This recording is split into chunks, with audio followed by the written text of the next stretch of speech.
Want to treat yourself to some Chick-fil-A via Doordash using your gift card? Let's make it happen. First, open the Doordash app on your phone and begin creating your Chick-fil-A order like normal, selecting all your favorite menu items. Once you have everything you want, proceed to the checkout page by tapping on your cart and then the checkout button.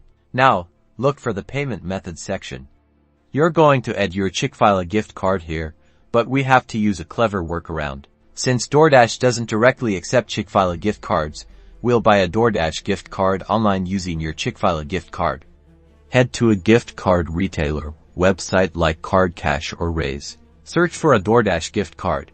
Enter the amount you wish to purchase, making sure it doesn't exceed the value on your Chick-fil-A gift card. Then, enter your Chick-fil-A gift card information as the payment method. After your Doordash gift card purchase is complete, you'll receive a code.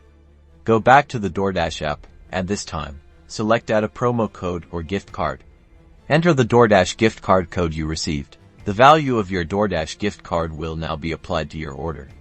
Now you can enjoy your Chick-fil-A delivered straight to your door.